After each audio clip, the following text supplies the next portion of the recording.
Hello and welcome to the 1916 podcast. I'm Tim Mosso here with Armand Johnston, and today we are discussing about our personal watch collections. And discussing our personal watch collections is a matter of the past, present, and future. So we're going to go through watches we've owned, own, and hope to own. But this is an interactive program, so if you are listening out there, send your questions, queries, and show topic suggestions to podcasts at the1916company.com. Armand, why don't you get me started with your career in watch collecting and where it started? Yeah, so my gosh, this is such a fun topic to talk about, and I'm excited. So I've gone through a lot of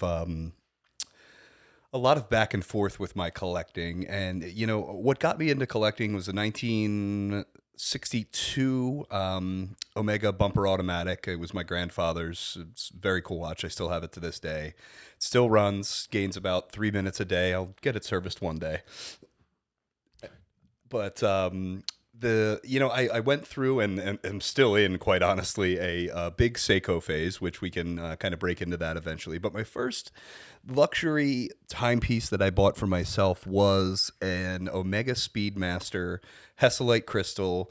When they first switched over to the massive boxes, so the long reference numbers and the massive boxes, and that was a piece that I lusted after for quite some time. I saved for the watch for probably 3 years, and I got that when I was 22 or 23, and that was a really loyal wrist companion to me for a long time. That reminds me of a story Max Busser told me about how he went for a Speedmaster as his first hero watch, and he got out of the Swiss military because they do Swiss military service over there, and he basically spent all of his savings on the watch. That was basically what I did as well. Save for the military career. So how long was it from the time you acquired that first watch that you bought yourself, and what was the occasion, by the way? I had again, like, I had saved up for it, and gosh, was it just because it was cool?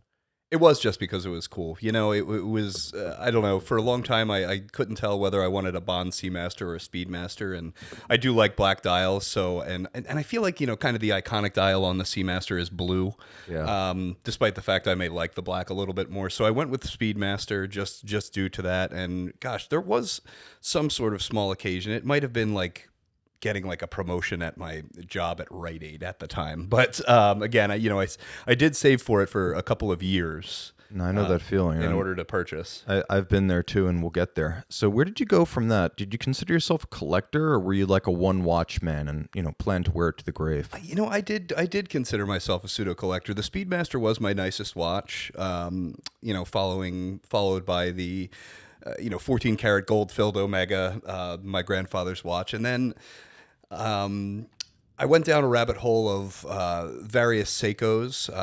Actually, the Orange Monster is one that I still have in my collection and was one of my first purchases after the Moon Watch. And that watch very much pleasantly surprised me. It's kind of too good for the money. I really, really love the Orange Monster and the Monster line in general. I have about 5 of those now in my collection.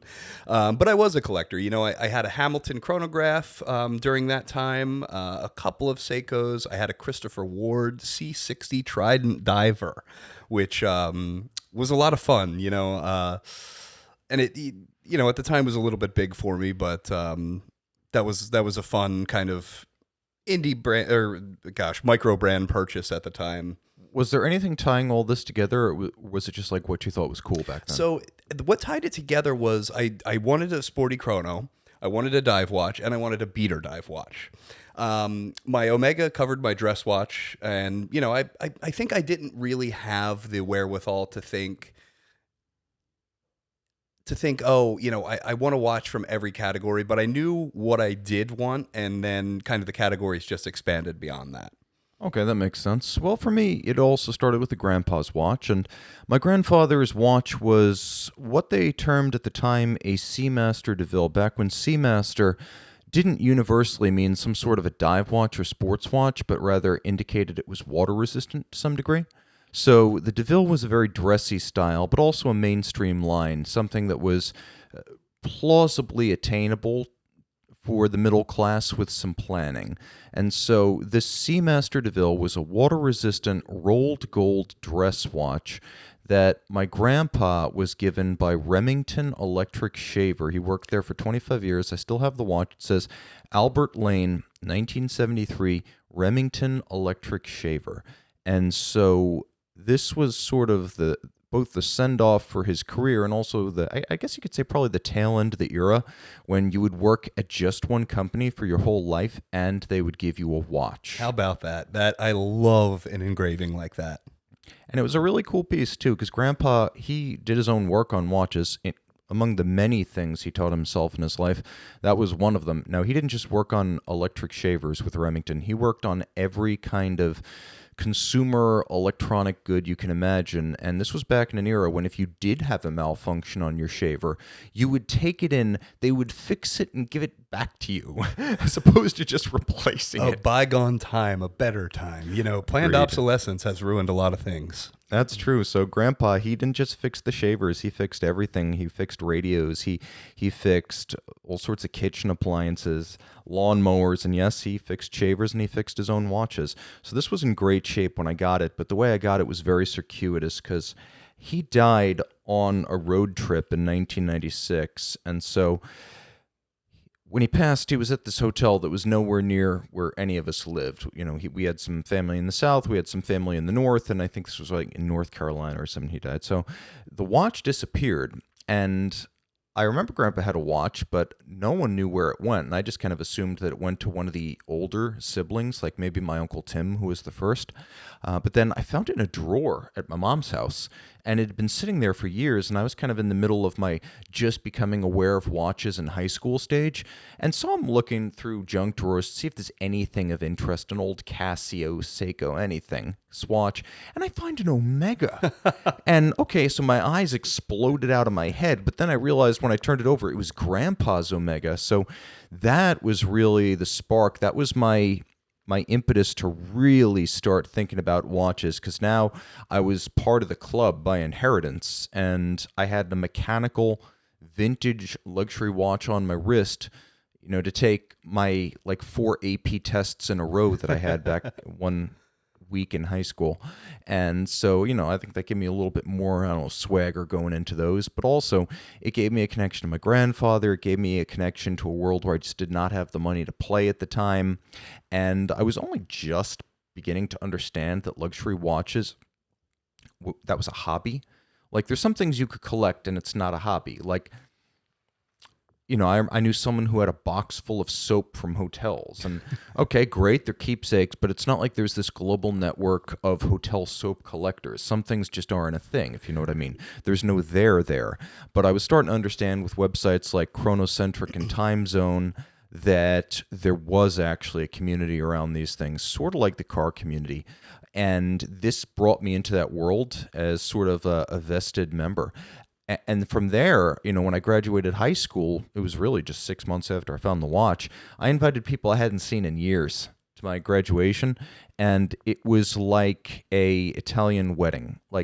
It was just crushed with people in that backyard, and I took them for all they were worth. I had enough money to buy a laptop and a watch, and I bought myself, in Grandpa's tradition, an Omega Seamaster, and it was the Diver 300 meter. And at the time, some people were like, oh, what an extravagance. He bought himself a watch. He should have spent it all on college. Well, that laptop has been junk for the better part of 2 decades. The watch is still worth more than I paid for it. So, who's laughing now? That's a win. And not only that, but the trajectory it would help send you on. Yeah, it's interesting how the shadow of the future looms over us early in life, and it was anything but a direct path. I went off to school. From school, I went into sort of mortgage finance, which was terrible, and after 3 years of that, I joined the Navy, and eventually, I guess you could wind up saying that was a military-worn Seamaster as well. So from there, I started looking at watches, and I bought myself the first watch I bought myself after that graduation watch was back when I was in the finance industry, and I got myself a $400 Swiss-made Bulova Accutron Spaceview, 1974, as I remember the serial code. Fun watch. Really neat. Bought it at Time Source Jewelers in Huntington. They were asking $450, and I learned at the time that you can negotiate. I'm like, well, I've only, got cash, so what would you, take if I were to give you cash now? And they're like, well, 400. I'm like, okay, I can do that. Done. And so I learned a lesson about buying watches, and I also got on board again with vintage, which is just not my thing today. It's odd how many of my early watches were very old, but the watch worked well, and I was absolutely hooked. But also, I became more open-minded about the idea of electronic watches, which would be consequential down the line.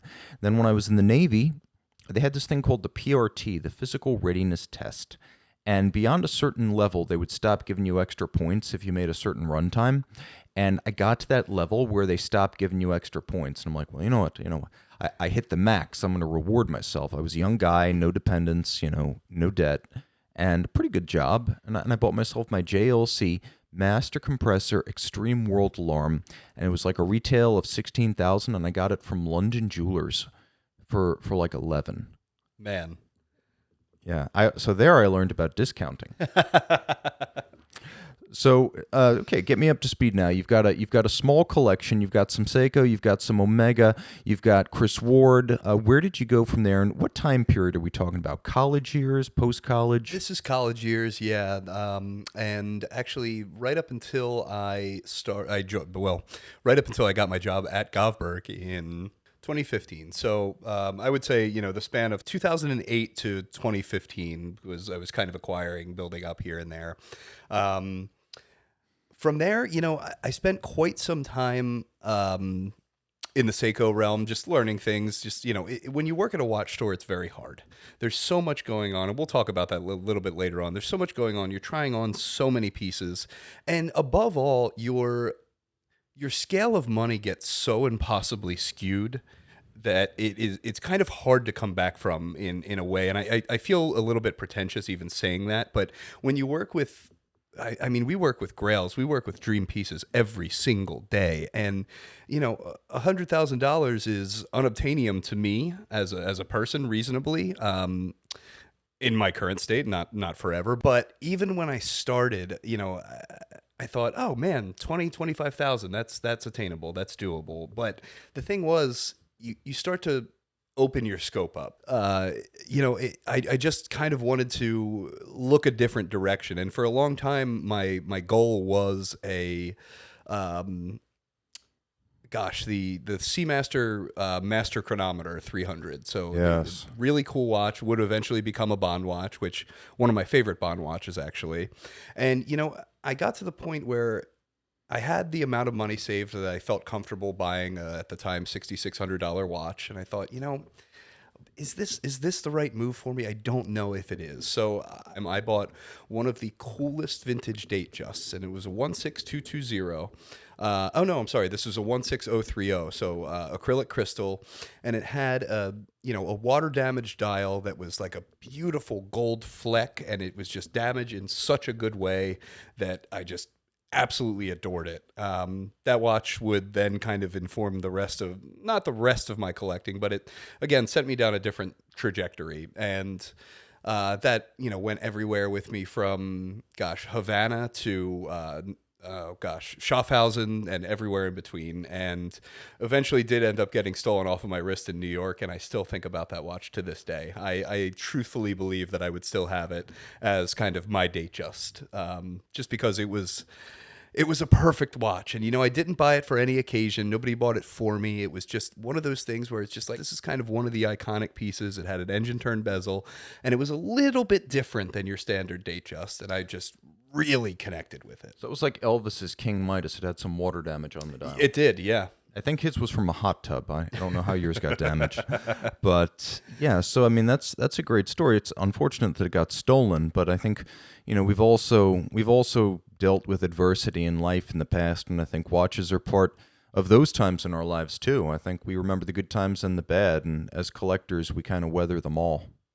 Yeah, and you do build connection based off of what you go through with your watches. At least I do.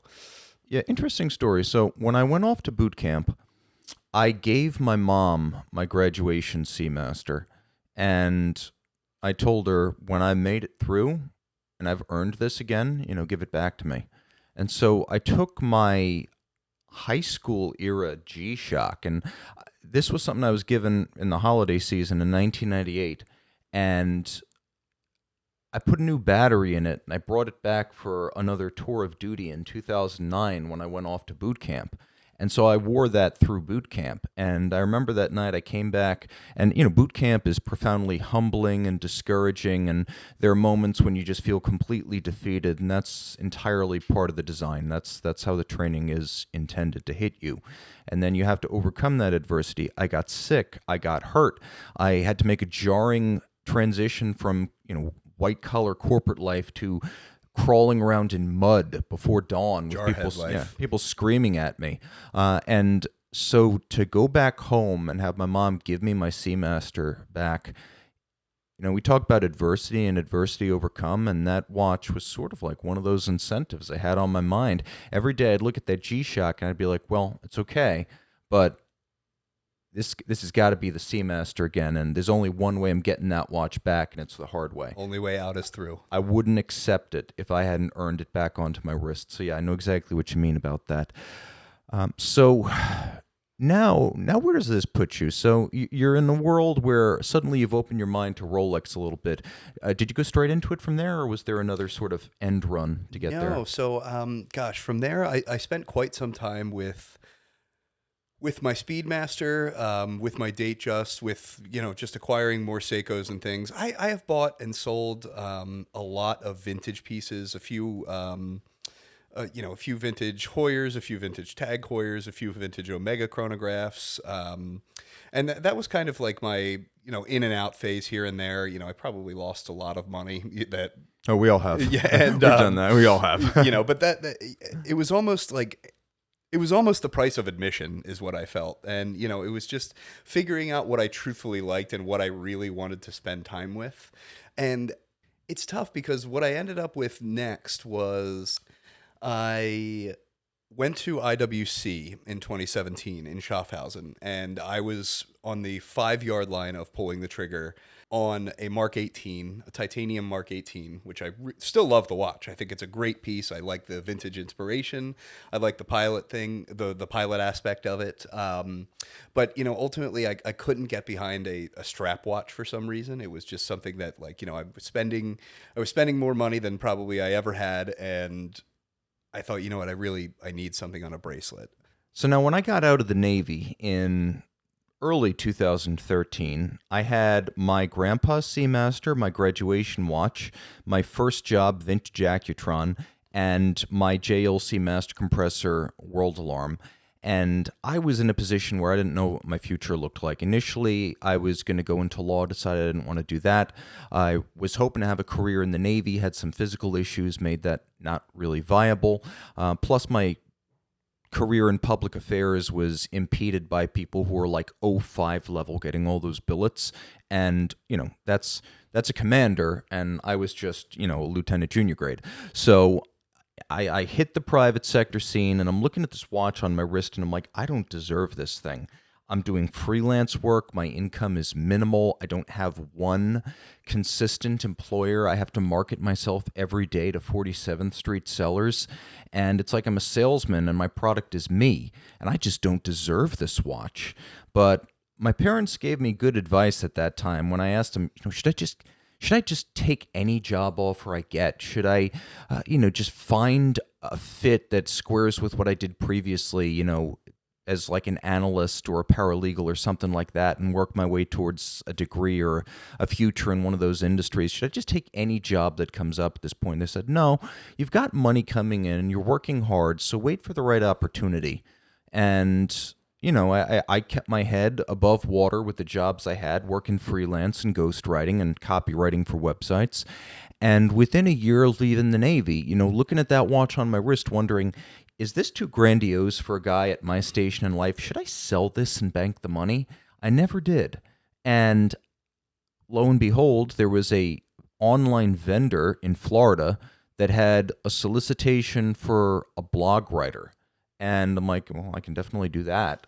And I asked him, well, how much do you pay per article? And they said, well, we're looking for a full-time copywriter. I'm like, Okay. And they sent me photos of a Vacheron Patrimony Traditionnelle World Time. And they said, well, write an article about this. Just let us get a sense of how you write. And I said, okay, sure. What kind of a deadline do you want? Like, well, could you get this back to us within like a week or two? I got back to them that day. And I think they were impressed by that because that's how we worked in the Navy. When I was writing, I was often writing like 2 or 3 articles a day in public affairs. And so this was the easiest thing on earth. So then they are like, okay, well, why don't you come down to Florida and do like a, half-week trial in our office with us at What You Want. And I said, okay. And so I went down there, and between ghostwriting for the owner and dealing with clients and interviewing with the sales associates, the president, the CEO, and founder, they had a good feel for me, and I felt like I got a good feel for them. And so they moved me down there, and that was it.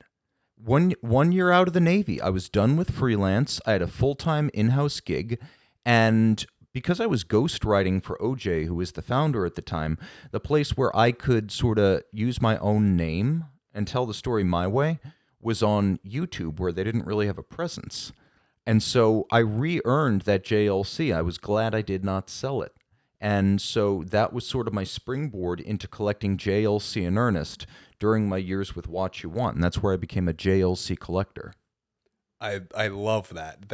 And the re-earning the feeling to wear it is really something special too, because I think at a lot of points in our lives we regardless of who we are, sometimes we feel this imposter syndrome to a certain degree. Sometimes we feel, maybe we're making the wrong decisions in whether it's, luxury purchases of a watch, of a car, of clothing, anything like that. And, getting the satisfaction and confirmation of, oh no, this is where I should be. This is what I should be doing. Feels good.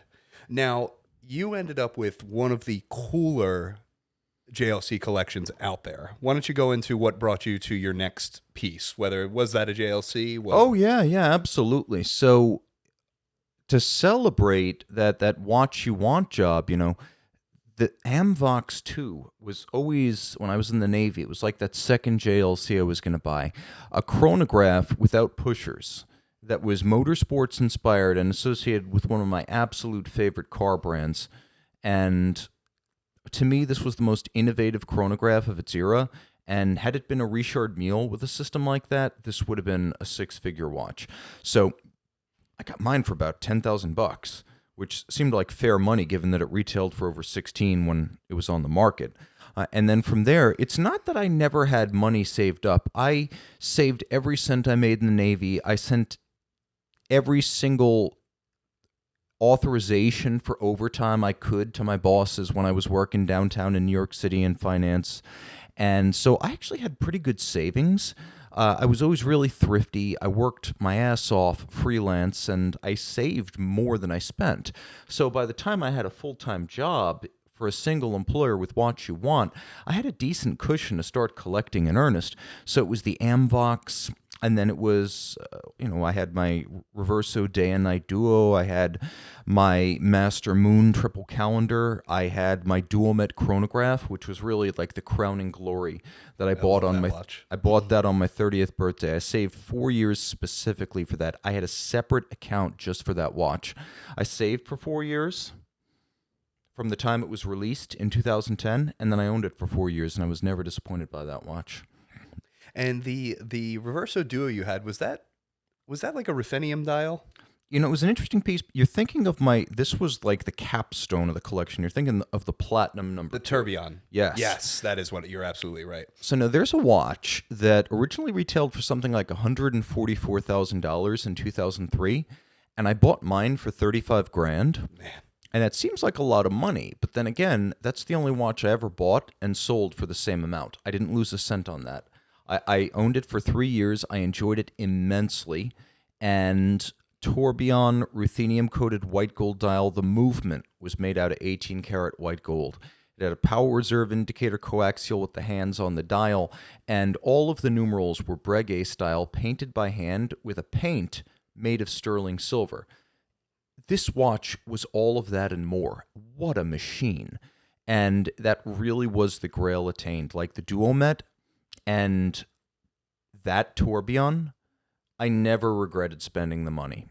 It was worth the time I spent with it, the feeling it gave me, and the sheer wonder it inspired every single time I looked at it, like a pinch me moment. I can't believe this is happening. And that's a super under the radar tourbillon. That is a watch that's packed with orological interest, not dreadfully complicated, save for the tourbillon and power reserve. No, not really. But everything that you just describes all of the romance of horology, all of the romance of why we like watches in general. And so with my JLC collection in 2018, I thought I was just about done with this industry. And just as I sort of justified building up my collection on the basis that I was in the industry and I needed to be a player if I expected the same of our clients, I thought I was going somewhere else in 2018. I thought I was done with this and just going back to school. And so I sold off my JLC collection, all but my vintage E877 Snowdrop Memovox. And a small part of the sale to the company was a trade for a Zinn EZM 1.1, which I wore for the next 4 years as I, against all odds, stayed in the industry. So I became really known for wearing that austere Zinn, and that almost brings us up to the present day. So from the shock and the horror and the grief of losing your Datejust, how did you take the next step? How did you find sort of the will to go on as a collector? It was a weird thing because it was a shocking experience, losing that. I spent the day with Patek, we had a minute repeater sound tasting for several hours, and it was absolutely fantastic. So my love for horology, my love for Patek kind of, I don't want to say that it overshadowed my disappointment and sadness, but it really padded the blow in a big way. And it was just like, okay, up, forward, up and above, let's keep moving forward. So I remember after I met with Patek, I went to Watches of Switzerland, and I met with one of my friends who was a rep with Grand Seiko at the time. And, I told him the story, and he was like, you're an animal. You've got to be kidding me. Like, you're disgusting, just like really hammering me.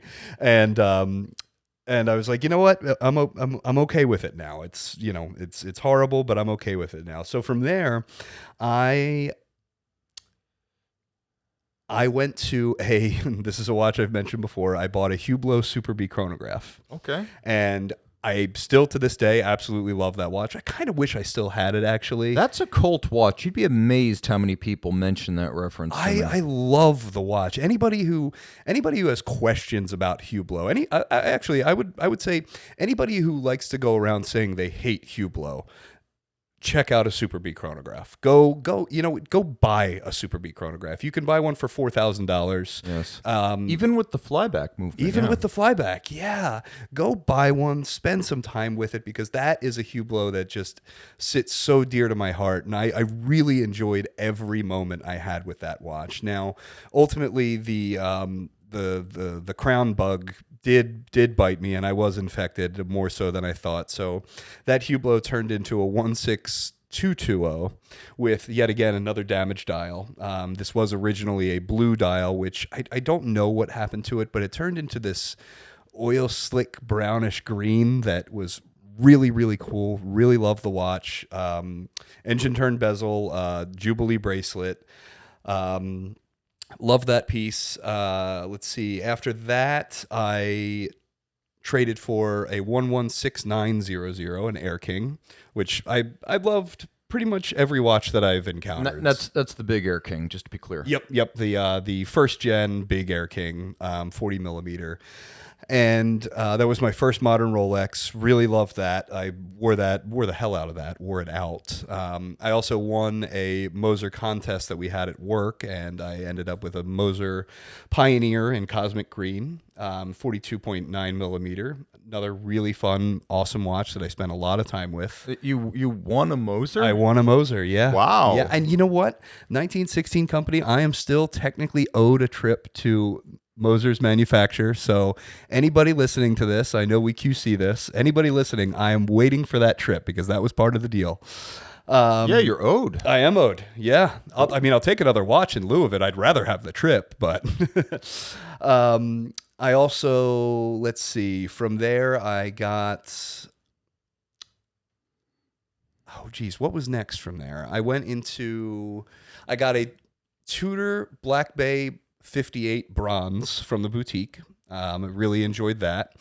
That was a really fun watch. During this time, I also picked up a 114060, a Submariner, 40 millimeter super case. No date.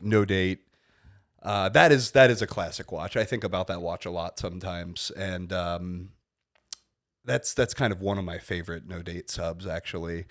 And then I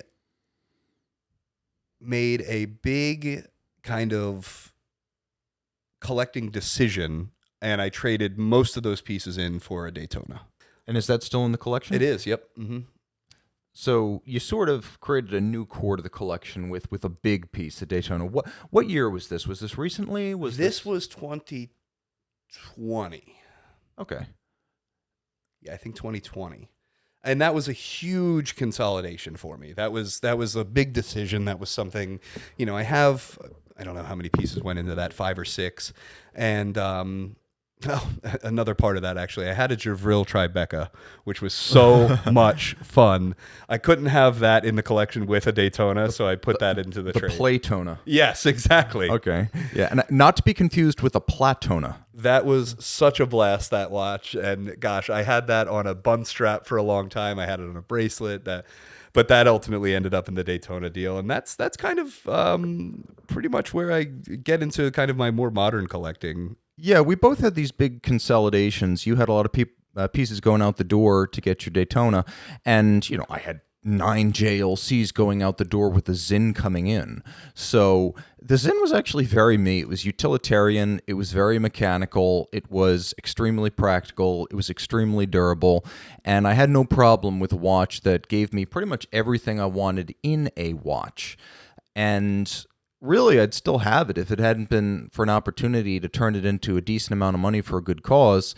And I have no regrets about that. But that's sort of also in 2022, the beginning of the collection I've got now, where I've still got all of, the watches we discussed earlier, where I've got Grandpa's watch, my graduation watch, my first job watch, and my Snowdrop Memovox. But, I started to collect watches from people and companies I knew really well. 2 watches I helped design, the Dan Reuter DR02 Tim Masso edition chronograph. Again, no money for me, all for Dan. That's how I always have it with these collaborations. It's not a joint venture. It's just my idea and hopefully their prosperity. So bright green, bright blue is actually inspired by a bike created by Dario Pegoretti called Catch the Spider. And so if you ever look up Catch the Spider, you can see where that color scheme came from. Just make sure you type Pegoretti Catch the Spider, because who knows what else will come up. And then another watch that I collaboratively designed, the SB04 with Armand Biard of Sartori Biard. And we did those 2 watches as additions for my Facebook group. And so that's basically how those watches came about. I'm looking at this bicycle right now, and your Dan Reuter. Oh my gosh, that is so cool. I love this, and it's the connection that you have to cycling on top of horology in one right there. And the Reuter pieces are really cool, by the way. Anybody who hasn't seen a Dan Reuter in person, I really encourage you to seek one out. Go to New York, go see Dan, go meet him. He's a great guy. He makes cool watches, and he's excited to talk to you about them. Yeah, this is awesome. And he's moving up in the world. I think he's one of the foremost movement finishers in the United States right now. I think he's good enough to go out and work for Josh Shapiro. And I would go so far as to say that, just as Regepi got to start casing up ETA movements that he would finish and regulate, Dan, he started with ETA movements. He's rapidly moving into things like turned dials, and pretty soon he'll have news to share about a movement that will be unique to him. I'll let him break that news, but I think we all sort of know that Dan was eventually going to move in the direction of incredible things, and I'm just happy to say I knew him way back when. Then with Armand Biard, we did another Tim Masso Facebook group watch, and this one was now rose gold and purple. And everyone I spoke to who asked me, well, what do you mean purple? And I said, well, it's going to be rose gold dial, features like the track for the minutes and the signature and the Breguet numerals and the alpha hands. And people are like, sure you want to do purple? I'm like, no, it's going to look great. Rose gold and purple. Trust me here. And, they're like, are you sure? That sounds like, Liberace's Coffin. And I'm like, no, you got to trust me here. This is going to be awesome. And so it was absolutely stunning, the design that we came up with together. And now Armand Biard, another guy, he's got complications, he's got tantalum cases, he's got tourbillon. It's another guy who's just taken off, and he's got his whole future ahead of him.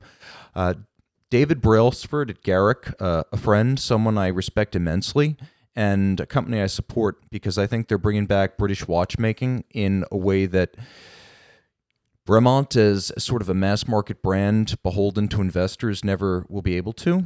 So they're going to be more like a mass market play with Bremont.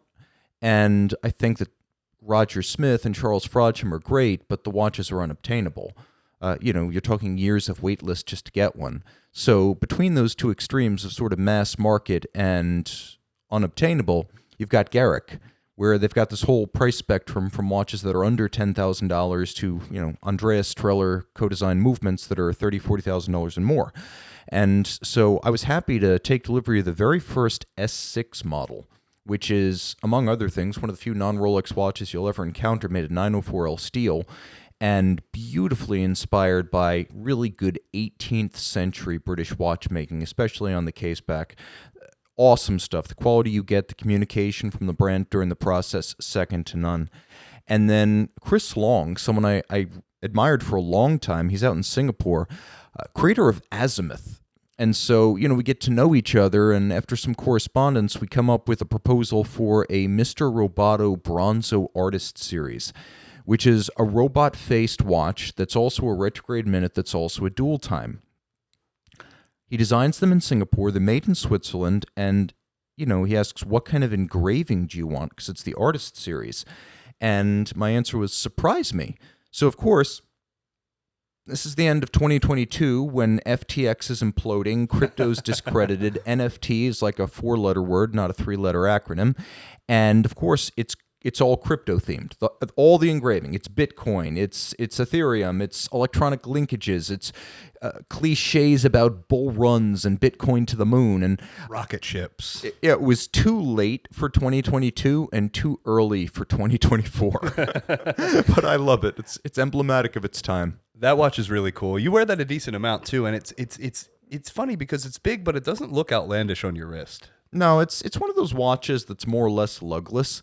Yep. It's a big rectangular face. So as long as you can get by the look of it, which is very playfully inspired by a 50s Japanese robot toy, it makes a lot of sense. I often travel with it too because it's got the 2 time zones. And Chris is nothing if not a humorous fellow. And you might not expect that of an engineer. But everything he brings to market has sort of a playful sensibility about it. And the way it's marketed is often so eccentric and quirky that I wonder sometimes if he should just maybe not play up the camp factor as much. It's like I think he's almost too good at laughing at the watch collector hobby. He's got this sort of meta awareness that most of us don't. But I love Azimuth watches because they are very original, very different. You get sort of like the Urwerk and MB&F experience for a fraction of the money. So that's my collection to this day. And I also have an American pocket watch. This was the most recent watch I purchased, which is a 60-hour mainspring, 19-jewel Illinois bun grade with double roller table, blued over coil hairspring, a motor barrel, beautiful damascening, and a porcelain dial. And it's a railroad chronometer qualified watch that meets the Webster Ball standards for being called a railroad watch. And I love it to death. I've taken it apart, put it back together. I've inspected, scrutinized every part of this watch under my tweezers and my loop, and it's taught me a lot about watchmaking and vintage watches. And actually, my first baby steps into the world of watchmaking and restoration we're re-slotting and black polishing the heads of the screws in that watch. Oh, I was actually going to ask if that's one that you plan on servicing and working on. That's so cool.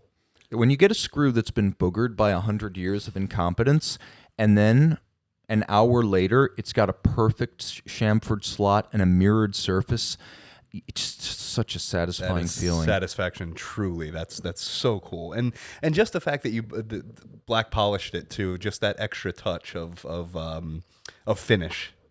Yeah, and it becomes like a little part of me.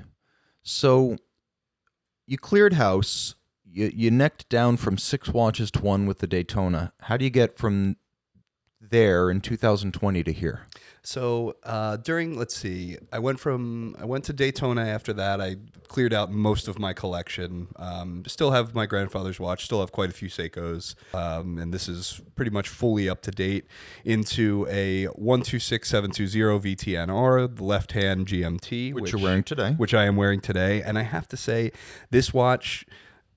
My Daytona is still my favorite watch, but this watch is my daily wear. It's really something that just I grab and go. I like that the date's at the 9 o'clock. I like everything about it. I like the colors, and it's struck me in a way that I didn't expect to be struck by it. So I have that. I have my Daytona. I have a Cartier Tank Must in green that my wife has stolen from me. I have a 70s stepped case tank Vermeil, gold plated, that my wife has also stolen from me, which has a really, really cool... that is a cool one. Just like, another damage dial, water damage dial in such a fun way. And I have like 15 Seikos, and I am so happy in my collection. I am so just... I feel like I want for nothing below $50,000. Perfect. So where do you go from here now? We move into we did the past, the present, now we're on to the future portion of our discussion. So that's where things get difficult. The kind of low hanging fruit to me, I would like a gold Daytona. I don't know if that's in conjunction with my steel Daytona or yellow gold Daytona. Yeah, yellow gold. Mm-hmm. Full bracelet? Full bracelet. Yep. I'm Italian, and the love for yellow gold, it really, really just leaches into my soul. So, a black dial, yellow gold Daytona on a full bracelet is something that I lust after. But, in a grander scale, a 5070J or a 5960/1A are kind of my reasonable grails that I have. I would like a 3796, but if it had a black dial, like I really am big on black dials for some reason. And yeah, Patek is just kind of that next, what I think I want next. Now, I think about De Bethune a lot. I think about, upcoming releases that we have. I think about the new steel wheels that just got released. Quite frankly, they're far outside of my price range. So I think I'll end up with a complicated Patek before something like that. So for me, having a De Bethune or a really high-end Patek as a Grail watch almost saves me from myself. Because if my Grail watch were something like, say, Zenith Rainbow, the combination of immediate availability and reasonable prices would leave me with no excuses. Whereas having something that is somewhere between car and real estate pricing makes it a little bit easier to apply discipline and pump the brakes. But I would love to own a De Bethune DBD. For me, that watch, rare when it was new, rare as a re-edition, is everything I love about the De Bethune brand, and also plays to some of my preferences like long power reserves, ergonomics, jump hours, calendars, and it's got all of that going for it. So now, which DBD? White gold anthracite dial. There were 4 original variants: anthracite dial in rose and white, silver dial in rose and white, and they made 39 of them combined. The re-editions between the Season 2 and the Evergreen, I believe they made 33 of them. It's 13 of the Season 2 and then 20 of the Evergreen, as I understand. Season 2 is one of my favorites. The zirconium case, the I maroon, love that. I absolutely adore the watch. Any DBD for me is the ultimate DBD, but I don't think I could wear the rose gold because, again, I'm Italian, but I'm from New York. I don't know, I got to come, something about me is just a little bit more steely and understated. Maybe it's the half of me that's like Irish or Scotch Irish, or the quarter of me that's Jewish. I'm not sure. But something about the rose gold just doesn't play right. So, yeah, white gold or the zirconium or the titanium. If it's not that, and I do love De Bethune, and I was on board long before we bought them. FYI, if you guys are out there, the 1916 company owns De Bethune. But you can go watch my videos basically drooling over the watches from as far back as 2016. And I have done just that. So if I couldn't have that, which is highly likely, and I have to set my sights on something else, I would say holistically, as a company with a long history and a huge back catalog, Patek Philippe is my favorite. And so a Patek Philippe 5236p inline perpetual calendar, that would be the Grail. And again, it being a somewhat distant prospect with the savings and the planning required, it does allow me to sort of build up to it without making any short-term impulsive commitments. And it also gives me an opportunity to sort of find that occasion that I feel I need to really reward myself. Below the level of an unobtainable Grail, I would like to own a 90 Zenith Rainbow Flyback Chrono. I would like to own a Blancpain 50 Fathoms in the new 5010, 42.3. I love it in titanium, absolutely. And I adore the Zenith Windsor Annual Calendar, boutique edition with the palladium dial. Awesome piece. Ludwig Oxlin Annual Calendar with an El Primero chronograph. It does not get any better than that. So that's what the future looks like for me. And I'm a pretty focused person. So in all likelihood, it's going to be those watches or bust. So that's sort of where I'm heading today. And it is an emotional hobby. And sometimes our emotions get away with us. So never say never. I could show up with my Grail watch tomorrow if something struck me and the opportunity arose.